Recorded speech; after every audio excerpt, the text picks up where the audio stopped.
sa Naga ngayon. Bali, stay kami rito ng around 2 days ni wife. Punta ako sa Panikwason Falls ba yun? Basta, paakyat yun eh. So mayroong mga nagsuggest sa akin na doon ako pumunta. Samantala kayong pagkakataon. Problem is, umuulan ngayon. Medyo may traffic lang ng konti sa bayan, tapos umaambon-ambon. Pero paglabas nito, dire-diretso na yan.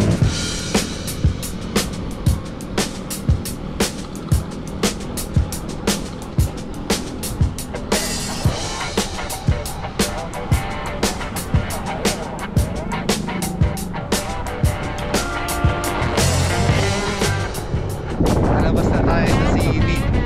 Medyo nabawasan na yung ambon.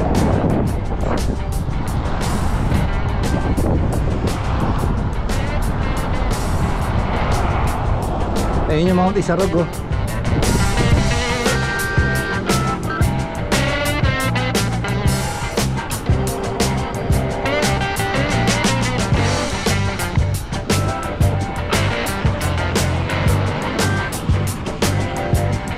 Ganda ng daan dito.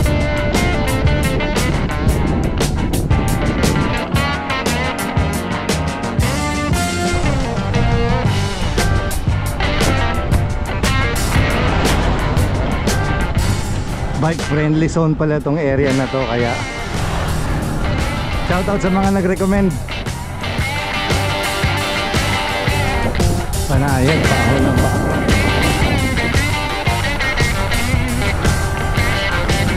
Barangay Carolina na.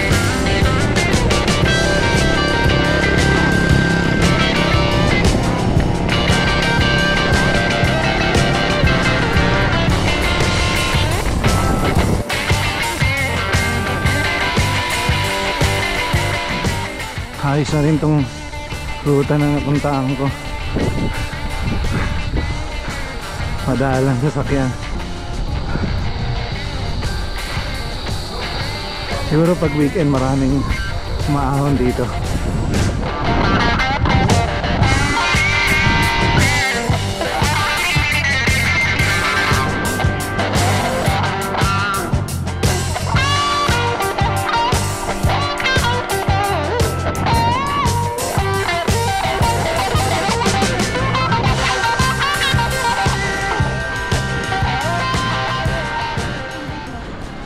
Malabay Falls, 5 kilometer, Mount Isarog National Park. Ang pangalan mo? Jake. Jake? Taga? Doon sa may ahon? Anong pangalan lugar mo? Panikwason. Panikwason. Malapit ka sa falls? Baba pa po. Ha, baba lang.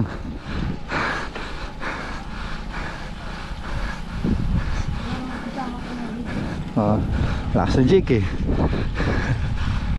Inarahan Farm. Haba pala nito. 3 kilometer pa. This road is 14 kilometers hanggang makarating sa dulo sa may GSP, Camp Maria Aurora.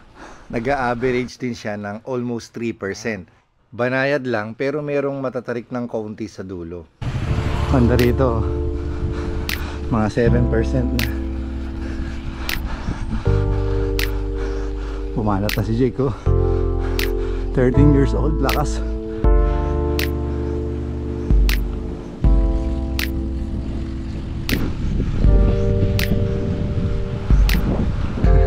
Kamali yata ako na ruta. 1.8 kilometers to go pa.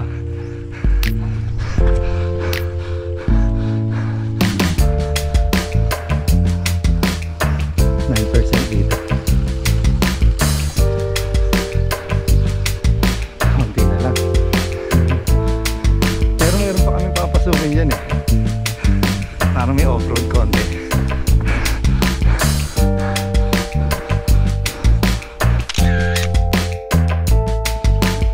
Dito medyo malumot. Buti na lang dito si Jake. Namahan tayo. Grabe naman pala mga bato rito.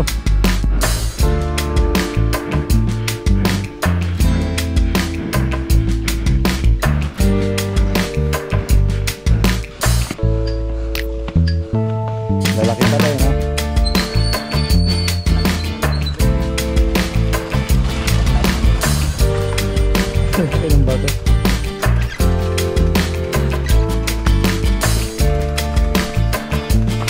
Adventure ah.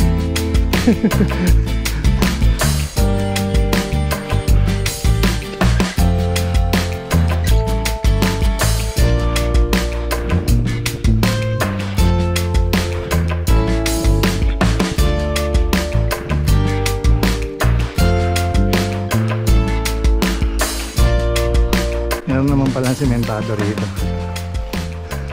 Ang ganda.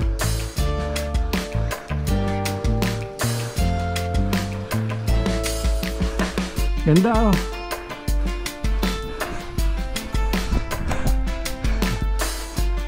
Ano yan? Fresh water? Pwedeng inumin?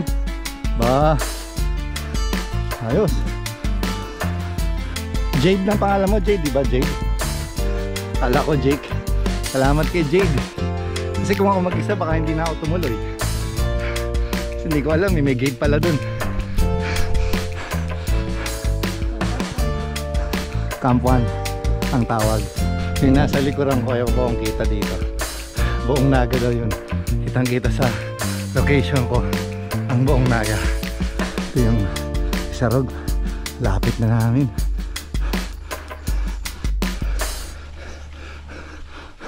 May 12% din pala yung mga ahon dito sa bandang dulo. Kunat din. Punta kami ng falls.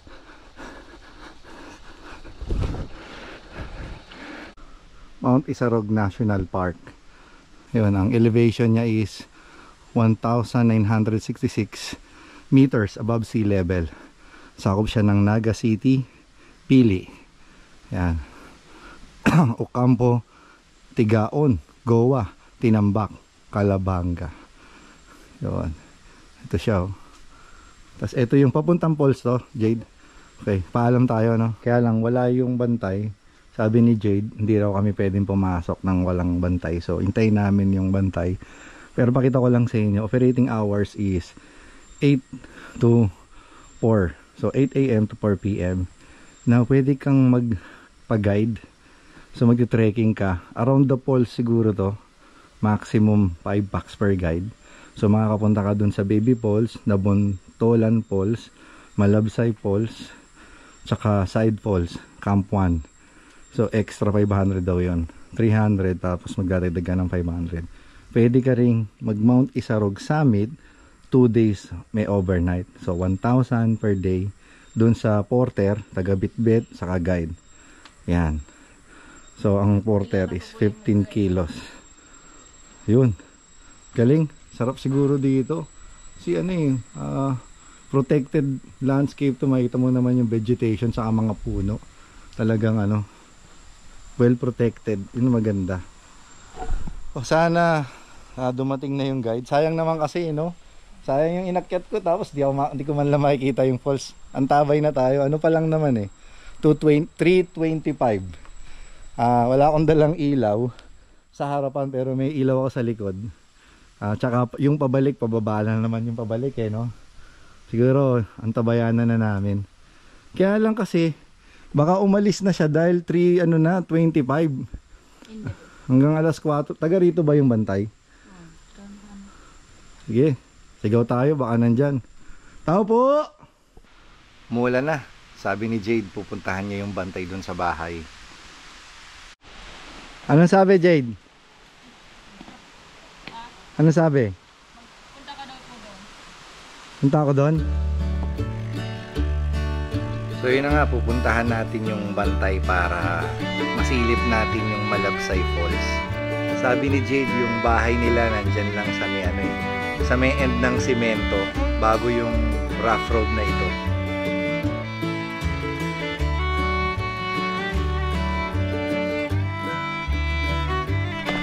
Saan iiwan yung bike dito? Anong pangalan niya, sir? Asan niya, Ricardo, sir? Ricardo. Ayan, sir. Ayan, may guide kami. Sir Ricardo. At least makita. Sayang naman kasi at least makita ko man lang. Naulan na sumado. Oo nga, umuulan dun sa may Naga, eh, no? Tangkita, oh. Ayun, sasamahan kami ni Sir Ricardo. isa sa guide dito sa Mount Isarog National Park. Ayun sir, salamat po, napaunlakan nyo kami, at least nakita ko to. Pero nagstay kami sa Naga. Yun, medyo umuulan ng konti, hindi na lang naka mountain bike plates, pero ingat din kasi medyo madulas daw, sabi ni sir.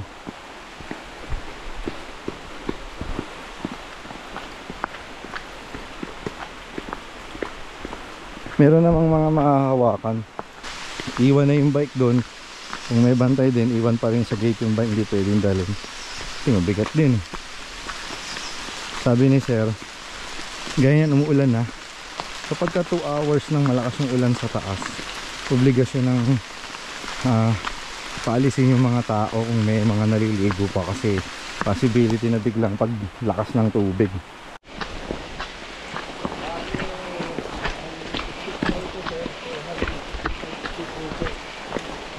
255 steps din. Ganda rito, kita na yung ano, yung tubig. Ang taas din pala ng falls. Ganda.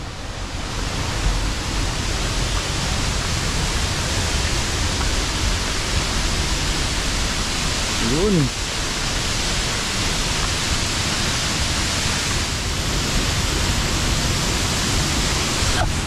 Kaya pala nagre-require din ng ano, ng life vest pagka gustong maligo dun sa tubig, kasi maabot din ng 25 feet yung lalim ng gitna. So for the safety ng mga turista, yun, kinakailangan magsuot ng life vest kung gustong lumangoy sa bandang gitna. Pero sa mga gilid-gilid, yan, makita nyo, may mga bababaw na area naman para makapaligo ka. So yung falls naman, ang taas niya is 30 feet din. Kaya maganda na rin yung lagaslas ng tubig.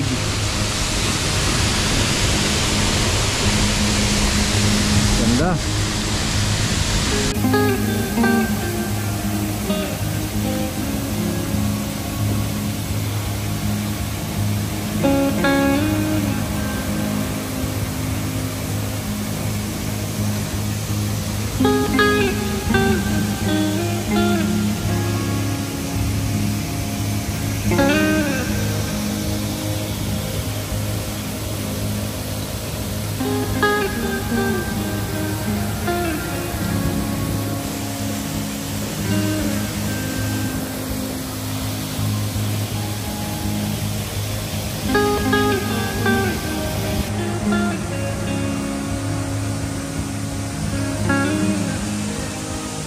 Kami galing sa taas.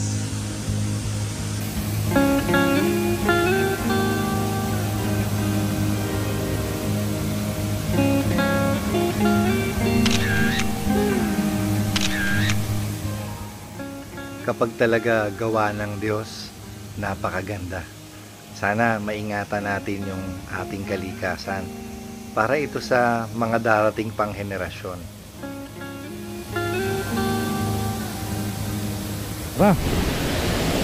Medyo ingat lang kasi madulas yung mga bato.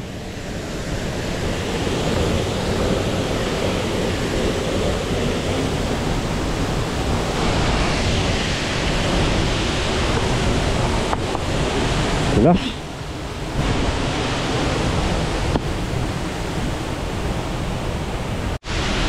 Goodbye falls.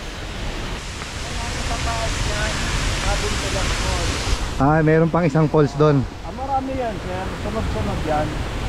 Sampuan, Slide Falls, Indalahay Falls. Okay. Dito naman sunod nito sa baba, Lily Falls, yung Secret Falls. Okay. Yung last na falls, yung Secret Falls. Secret Falls, meron pang Secret Falls. Bali, dalawa pa talaga. Okay. Ito yung isa sa mahirap eh. Paakyat pabalik. Sa ano, Lampog, sa Marami pa palang mga lugar dito sa Naga na hindi pa na-explore. sa Lampog. Oh, dami pa. Ganda. Palagay ko, yung misis ko kahit taga Naga siya, hindi niya pa napuntahan to. Nauna pa ako. Yun, nakitang-kita ang Naga City. Sana kita sa ano. Sana kita sa GoPro.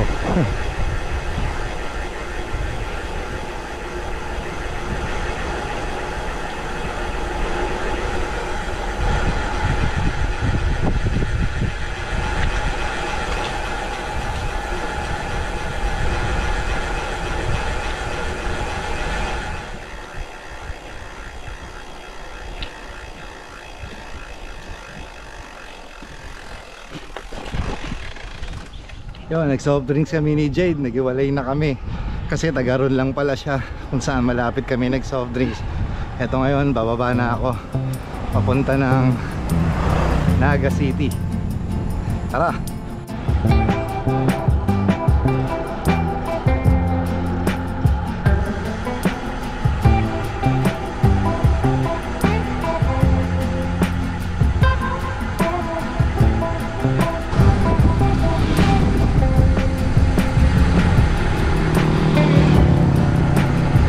Oh!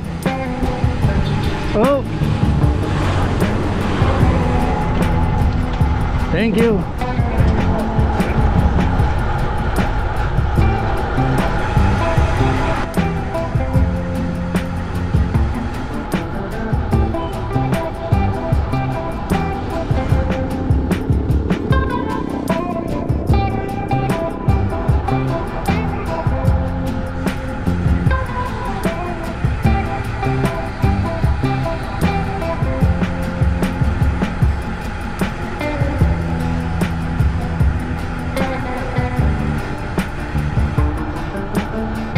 Okay, dito na tayo sa may pinaka-syudad.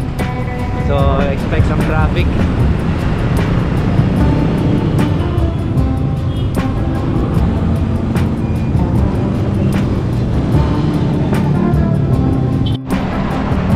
This is Magsaysay Road. Nandito yung maraming kainan tsaka ilang mga hotels sa Naga. So, kung magstay kayo sa Naga, mas maganda rito kasi marami ka nang mapupuntahan, kainan, tsaka marami rin matutuluyan. Tapos wala ka pa sa looban, mabilis maka-exit ng diversion.